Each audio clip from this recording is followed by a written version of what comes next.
ಜನಸ್ನೇಹಿ ರಾಕಿ ಬೆಂಕಿದ್ದಂಗೆ ದುಶ್ಮನ್ petrol. ದುಶ್ಮನ್ ಜಾಸ್ತಿ ಆದಷ್ಟು ಅವನು ಜಾಸ್ತಿ ಉರಿತಾನೆ. ದಗ ದಗ ದಗ ದಗ ದಗ ದಗ ದಗ ದಗ.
ಜನರಿಗಾಗಿ ಜನಕ್ಕೋಸ್ಕರ ತಮ್ಮ ಜೀವನವನ್ನು ಮುಡಿಪಿಟ್ಟಿರುವ ಜನಸ್ನೇಹಿ ಯೋಗೇಶ್ವರ ಅವರಿಗೆ ಒಂದು ಅದ್ದೂರಿಯಾದ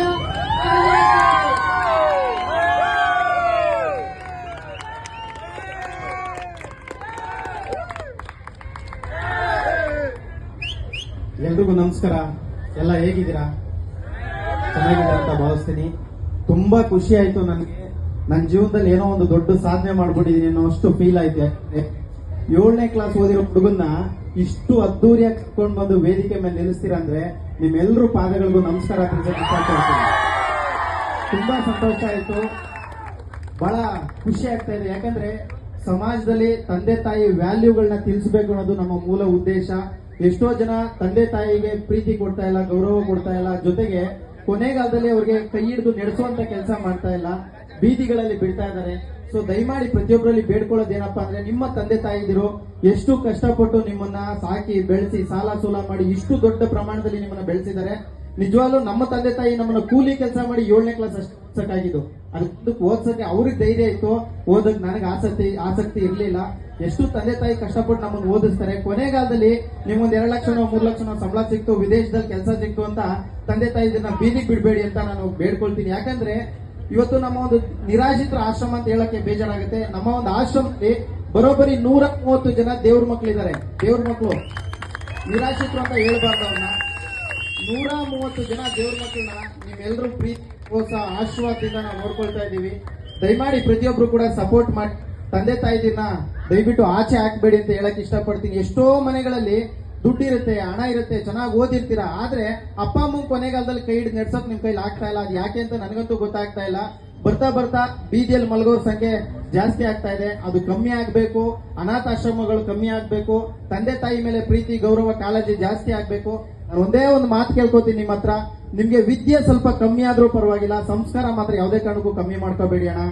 ನಮ್ಮ ಕರ್ನಾಟಕದ ಆಸ್ತಿ ಏನಪ್ಪಾ ಅಂದ್ರೆ ಸಂಸ್ಕಾರ. ನೀವು ವಿದ್ಯೆ ಕಮ್ಮಿ ಆದ್ರೆ ಎಲ್ಲಿ ಬೇಕಾದ್ರೂ ಜೀವನ ಮಾಡಬಹುದು. ಗಾರೆ ಕೆಲಸ ಮಾಡೋನು ಕೂಡ ಹೆಂಡತಿ ಮಕ್ಳಿಗೆ ಹೊಟ್ಟೆ ತುಂಬಾ ಊಟ ಆಗ್ತಾನೆ. ಇವತ್ತವರೆಗೂ ನಾನು ಒಂದೇ ಒಂದು ಮಾತು ಹೇಳ್ತೀನಿ ಅಣ್ಣ, ನಮ್ಮ ಆಶ್ರಮದಲ್ಲಿ ಇರೋ ಅಷ್ಟು ನಿರಾಶ್ರಿತರಲ್ಲಿ ಗಾರೆ ಕೆಲಸ ಮಾಡೋರ್ ಮಕ್ಳ ತಂದೆ ತಾಯಿ ಯಾರು ಇಲ್ಲ. ಎಲ್ಲ ಚೆನ್ನಾಗಿ ಓದಿರೋರು, ಇಂಜಿನಿಯರು, ಡಾಕ್ಟರ್, ಕಲೆಕ್ಟರ್ಗಳಾಗಿರ್ತಾರೆ, ವಿದೇಶದಲ್ಲಿ ಕೆಲಸ ಮಾಡ್ತಿರ್ತಾರೆ. ಕೊನೆಗೆ ಒಂದು ತುತ್ತು ಅನ್ನ ಹಾಕಿ ಸಾಯುವಂತಗಳಿಗೆ ಒಂದು ಲೋಟ ನೀರ್ ಬಿಡಕ್ ಆಗ್ತಾ ಇಲ್ಲ ಅಂದ್ರೆ ಎಂತ ದುಸ್ಥಿತಿಯಲ್ಲಿ ನಾವು ಬದುಕ್ತಾ ಇದೀವಿ, ನೀವೇ ಯೋಚನೆ ಮಾಡಿ. ದಯಮಾಡಿ ಎಲ್ಲರೂ ಕೂಡ ಸಪೋರ್ಟ್ ಮಾಡಿ. ನಾವು ಮಾಡೋ ಸಮಾಜಮುಖಿ ಕೆಲಸಗಳು ನಿಮ್ಗೆ ಇಷ್ಟ ಆದ್ರೆ, ನಾನು ನೇರವಾಗಿ ಏನ್ ಇಷ್ಟಪಡ್ತಿದ್ದೀನಿ ಅಂದ್ರೆ, ಒಬ್ಬ ಟ್ಯಾಕ್ಸಿ ಡ್ರೈವರ್ ಆಗಿ ನನ್ನ ಕೆಲಸವನ್ನ ನಾನು ಅರ್ಥಪೂರ್ಣವಾಗಿ ನಾನು ಮಾಡ್ತಾ ಇದ್ದೀನಿ. ನಾನು ಯಾರೋ ಮೆಚ್ಚಲಿ ಅಂತ ಮಾಡ್ತಾ ಇಲ್ಲ, ಭಗವಂತ ಒಬ್ಬ ಮೆಚ್ಚಿದ್ರೆ ಸಾಕು ನಾನು ಮಾಡೋ ಕೆಲಸನ. ಜೊತೆಗೆ ಏನಪ್ಪಾ ಅಂದ್ರೆ, ನಾವು ಯಾವುದೇ ಸರ್ಕಾರದ ಅನುದಾನಗಳನ್ನ ತಗೊಂಡು ಈ ಕೆಲಸ ಮಾಡ್ತಾ ಇಲ್ಲ. ಎಷ್ಟೋ NGOಗಳನ್ನ ತಾವು ನೋಡಿರ್ತೀರಾ, ಟೆಲಿಕಾಲಿಂಗ್ ಮಾಡೋರ್ನ ನೋಡಿರ್ತೀರಾ, ಅಥವಾ ಆಶ್ರಮಗಳು ಇಟ್ಕೊಂಡಿರೋನು ತಾವು ನೋಡಿರ್ತೀರಾ. ಆದ್ರೆ ಜನಸ್ನೇಹಿ ನಿರಾಶ್ರಿತರ ಆಶ್ರಮ ಹೇಗ್ ಕೆಲಸ ಮಾಡ್ತಾ ಇದೆ ಅಂದ್ರೆ, ಶುರುವಾಗಿ 7-8 ವರ್ಷ ಆಯ್ತು, ಇವತ್ತವರೆಗೂ ಸರ್ಕಾರದಿಂದ 500 ರೂಪಾಯಿ ಅನುದಾನ ತಗೊಂಡಿಲ್ಲ. ಟೆಲಿಕಾಲಿಂಗ್ ಮಾಡೋದಿಲ್ಲ, ಓಮಿನಿ ಕಳಿಸಿ ಕಲೆಕ್ಷನ್ ಮಾಡೋದಿಲ್ಲ, ಅಥವಾ ರಸ್ತೆಗಳಲ್ಲಿ ಬಾಕ್ಸ್ ಇಟ್ಟು ಕಲೆಕ್ಷನ್ ಮಾಡೋದಿಲ್ವಾ.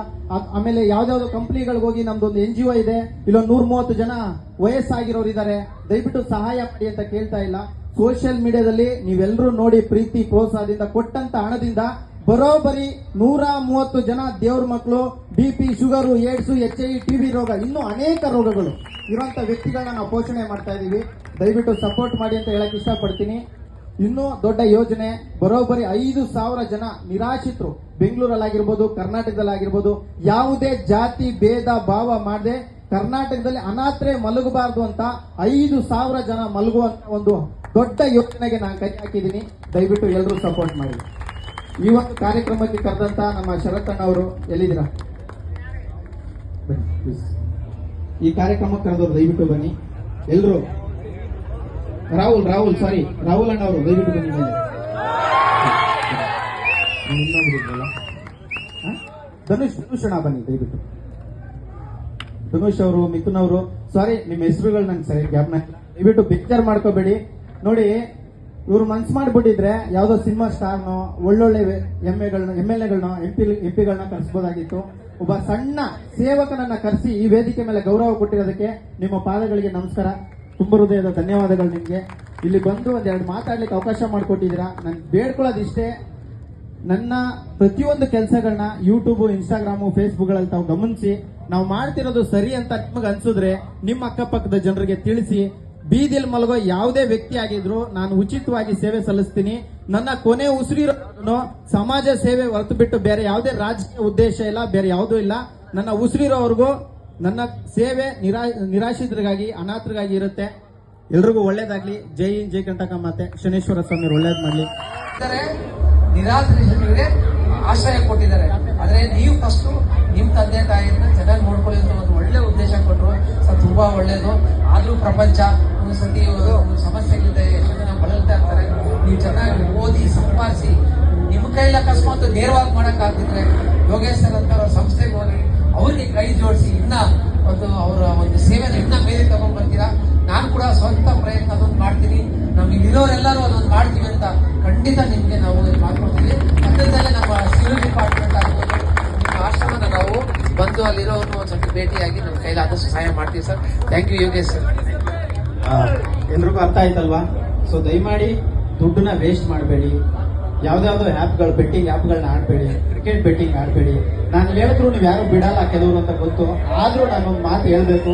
ಯಾಕಂದ್ರೆ ಅದರಿಂದ ಎಷ್ಟೋ ಮನೆಗಳು ಹಾಳಾಗ್ತಾ ಇದೆ, ಎಷ್ಟೋ ಜನರ ಜೀವನ ಹಾಳಾಗ್ತಾ ಇದೆ.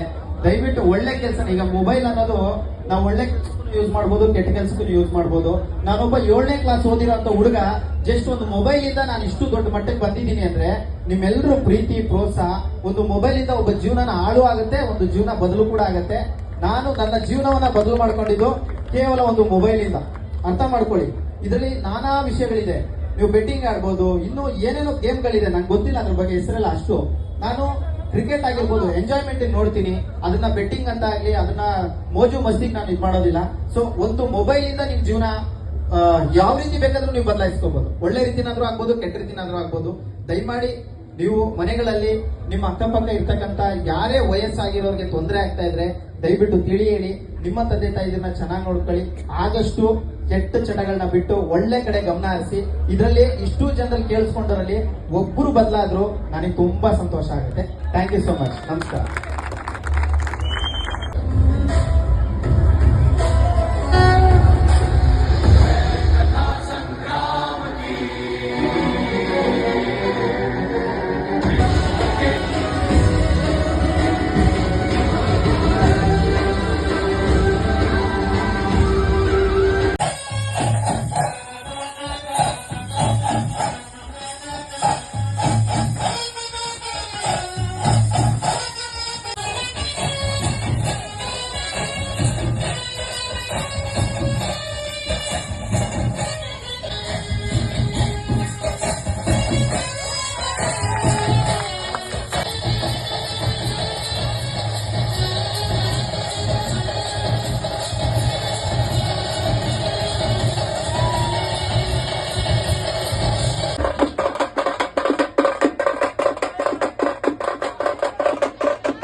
ನಿನಗಿಂತ ಜಾಸ್ತಿನಯ್ಯ. ಪ್ರತಿದಿನ ನಿನ್ನ ನೆನೆಸ್ಕೊಳ್ದೇ ಇರೋ ಕ್ಷಣನೇ ಇಲ್ಲ.